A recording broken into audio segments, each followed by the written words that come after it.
Hello, नमस्ते, welcome. बहुत बहुत स्वागत है आप सबका कुंभ नगरी प्रयागराज में। जी हाँ, मैं जा रही हूँ प्रयागराज महाकुंभ स्नान करने के लिए। इसके पहले भी मैं 2 बार स्नान कर चुकी हूँ कुंभ में। एक बार 2021 में हरिद्वार में लगा था, तब मैंने स्नान किया था, और 12 साल पहले कुंभ लगा था, तब मैंने स्नान किया था।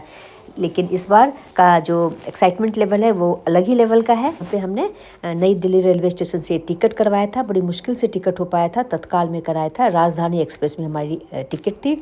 तो शाम के 4 बजे के तकरीबन ट्रेन का टाइम था, और बिल्कुल टाइम पे ट्रेन आ गई थी। और बहुत ज़्यादा खुश हूँ। हमें लग रहा था पता नहीं कितनी भीड़ होगी, लेकिन मानिए एक भी फालतू लोग नहीं था। शाम का टाइम था। यहाँ पे मैं खिड़की से बाहर देख रही थी, तब तक आ गया नाश्ता। नाश्ते में चलिए मैं आपको दिखा देती हूँ। ये देखिए, डाइट चूरवा है, सैंडविच है, एक कचौड़ी रहती है जो काफ़ी टेस्टी रहती है, और चाय वगैरह रहता है।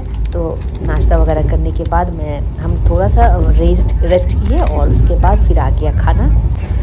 11 बजे रात में हमारी ट्रेन प्रयागराज पहुंच जाएगी। तो हमने सोचा चलो खाना ट्रेन में ही खा लेते हैं, क्योंकि वहां पहुंचने के बाद तो खाना वगैरह हो नहीं पाएगा। 11 बजे पहुंचेंगे, और सुबह स्नान करना है, तो सुबह भी स्नान करने के बाद ही खाना पीना करेंगे। तो रात जो खाना आया था, तो हमने कहा चलो खा लेते हैं। और चलिए मैं आपको दिखा देती हूँ कि खाने में क्या क्या था। यहाँ पे पनीर की सब्ज़ी थी, ये दाल था, मसूर वाली दाल थी शायद, मैंने तो खाया भी नहीं दाल। और ये था चावल, 4 रोटी, और ये ड्राई वाली सब्ज़ी थी। तो हमने सोचा जो भी है जैसे भी है खा ही लेते हैं, फिर थोड़ा सा पेट भरा रहेगा। तो वहाँ पे चलने में पता नहीं कितना चलना पड़ेगा, कुछ पता नहीं था।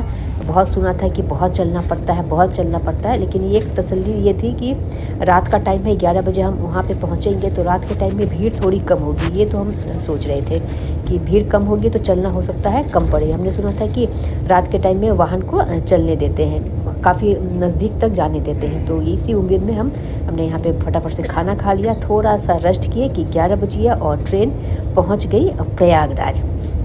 प्रयागराज पहुँचते ही ना इतना मतलब आनंद से बिल्कुल भर गए। बहुत ज़्यादा प्रसन्नता हुई। इसके पहले मैं कभी प्रयागराज गई नहीं हूँ।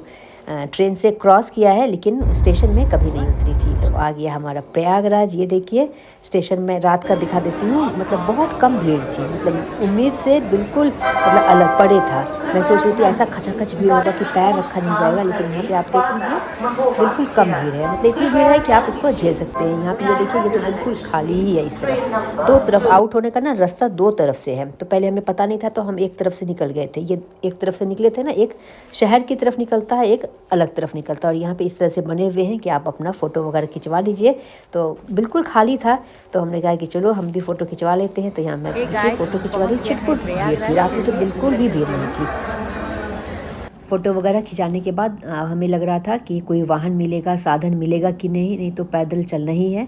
तो हमें ये तो था कि रात का टाइम है, तो कुछ ना कुछ साधन ज़रूर मिलेगा, नहीं तो ई रिक्शा ज़रूर मिल जाएगी। देखते हैं, हमने सुना था शेयरिंग भी मिलती है, और पूरा भी हम बुक कर सकते हैं। तो हमने वही सोचा। गाइस, अभी बज रहे हैं रात के तकरीबन 12 बजे, और हमने ये तो ई रिक्शा ले लिया। थोड़ी 200 दूर पे फिर छोड़ दिया। उन्होंने कहा कि इससे आगे हमारी ई रिक्शा नहीं जाती है। और हमने भी देखा कि वहाँ पे बैरिकेड लगा हुआ था, तो वहाँ से हमने पैदल चलना शुरू किया। सब लोग पैदल ही चल रहे थे, तो पैदल चलने में कोई खास दिक्कत नहीं होती है। और दोनों तरफ ना आपको इस तरह का टेंट हाउस टाइप का मिल जाएगा। अगर आपने पहले से अपने रहने की व्यवस्था नहीं की है, तो इसमें आप रुक सकते हैं। लेकिन जैसा हम लोग सुनते हैं ना कि रैन बसेरा है, फ्री ऑफ कॉस्ट है, ऐसा कुछ नहीं है। सब में आपको पैसे देने पड़ेंगे। सारा पेड होता है। और कितने पैसे लगेंगे, जैसा कम भीड़ होती है तो कम पैसे लेते हैं, ज़्यादा भीड़ होती है तो ज़्यादा पैसे लेते हैं। और इसी में ना अलग अलग तरह का होता है, कहीं नीचे सुलाते हैं, कहीं खाट लगी होती है। तो आप अपने हिसाब से देख लीजिए आपको कैसा कितने पैसे देने हैं और कहाँ रहना है। और ये देखिए, लाइटिंग, बहुत अच्छी लाइटिंग घाट पे होती है। ये घाट से अभी तकरीबन मतलब 1-1.5 किलोमीटर पीछे का मैं दिखा रही हूँ। तो रात में हम लोग भी सो गए थे। और ये देखिए सुबह का नज़ारा। सुबह सूर्योदय के टाइम हम लोग निकल पड़े स्नान करने के लिए। और ये देखिए बिल्कुल सूर्योदय हो ही रहा है। बहुत ही आनंद से भरा हुआ ये वातावरण है, बहुत ही अच्छा। और यहाँ पे इस तरह से ना कई सारे गेट लगे हुए हैं, द्वार बने हुए हैं, संगम द्वार, और कई सारे द्वार हैं। तो यहाँ पे हम लोग चलना शुरू कर दिए। 30 रुपए। और बड़ा वाला? बड़ा वाला? हाँ, वो बड़ा वाला 60 रुपए। एकदम छोटा वाला 30 रुपए का है। और यहाँ पर ये गंगा जल रखने के लिए गैलन मिलते रहते हैं। तो रेट तो मुझे लगा काफ़ी ज़्यादा है। एकदम छोटा सा जो है ना वो 30 रुपीज़ 20 रुपीज़ ऐसे, और जो बड़ा वाला होता है वो 50 100 150 200 इस रेंज में है। तो चलिए कोई बात नहीं है, जब इतनी दूर आए हैं तो ये सब तो होगा ही। और अब हम यहाँ घाट पहुँचने वाले हैं। घाट के पास में ना बहुत सारे रुद्राक्ष वगैरह मिलते हैं, तो मैंने सोचा कि पहले स्नान कर लेते हैं, फिर जब लौटेंगे तभी ज़रूर खरीदेंगे। तो पहुँच गए हैं घाट। घाट में तो खैर भीड़ थी, खचाखच भीड़ थी थोड़ा सा। मतलब ये है कि जल्दी जल्दी से आप स्नान कीजिए और वहाँ से हटते जाइए।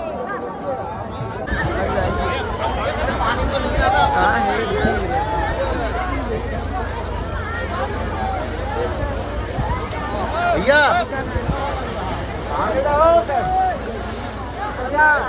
इधर भी देख लेना है।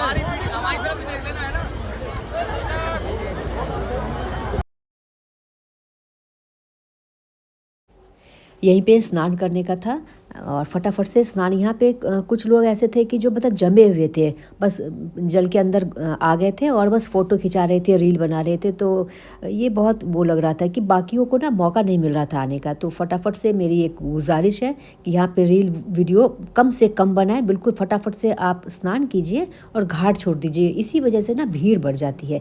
स्नान कीजिए, घाट छोड़ दीजिए और घाट से बाहर फ़ौरन निकल जाइए ताकि दूसरे श्रद्धालु स्नान कर सके। नहीं तो ना बहुत जमावड़ा लग जाता है, फ़ोटो वीडियो के चक्कर में बहुत भीड़ हो जाती है और तभी कुछ भगदड़ मचता है, तो फिर बातें बनती हैं। मतलब थोड़ा थोड़ा अगर हम लोग सब लोग प्रयास करेंगे ना तो ये भगदड़ी को कम कर सकते हैं, रोक सकते हैं।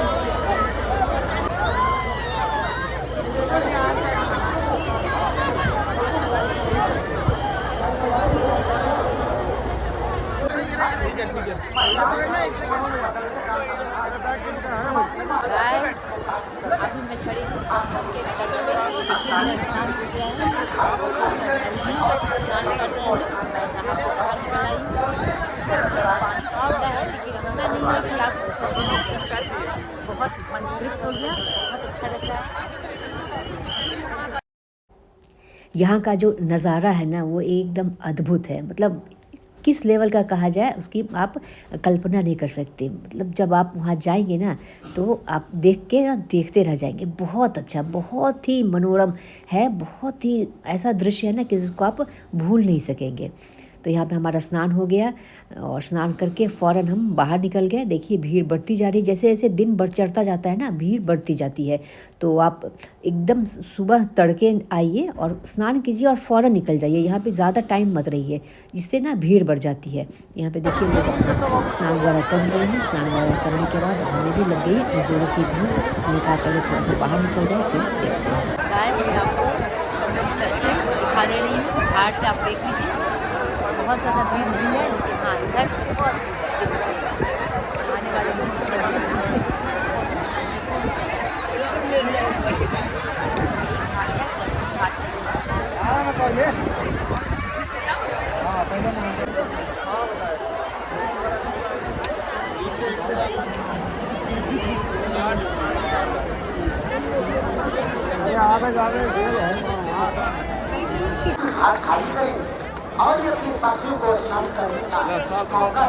और बहुत लोग पूछते हैं ना ये कपड़ा कहाँ चेंज करें। तो इस तरह से यहाँ पे देखिए लेडीज़ यहाँ पे कपड़ा ये लोग बाहर ही कर रही हैं। ये ऐसे बना हुआ है, इसके अंदर जाके आप आराम से कपड़े वगैरह चेंज कर सकते हैं। जगह जगह पे यहाँ पे ना घाट पे बना हुआ है।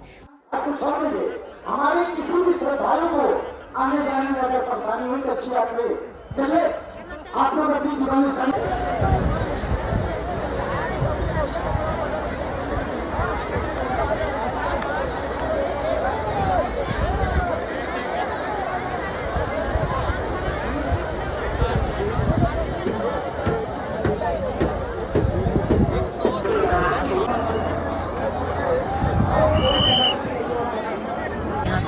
संगम स्नान करने के बाद यहाँ पे ये देखिए पीछे जो लोग नहीं स्नान किए हैं वो स्नान के लिए जा रहे हैं। और यहाँ पे बहुत तरह तरह के ना रुद्राक्ष मिल रहे हैं, 1 मुखी 2 मुखी 5 मुखी। तो ये देखिए गोल वाला मैंने 1 मुखी रुद्राक्ष लिया है।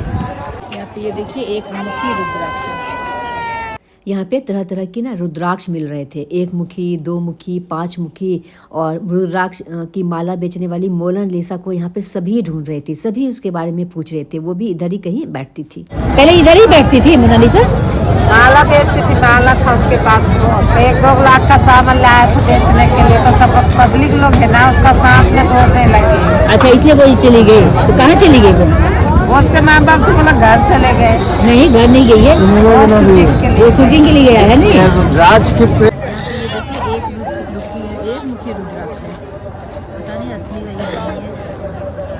ये दोनों, ये भी एक मुखी है, लंबा और गोल दोनों होता है।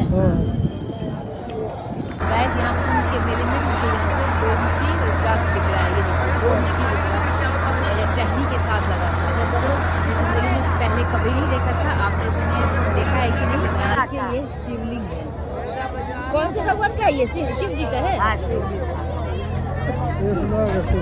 शेषनाग और शिव जी है। ये देखो, टहनी के साथ है। और ये क्या है? ये कस्तूरी है। ये कस्तूरी, ये कितने का है? 300 का है।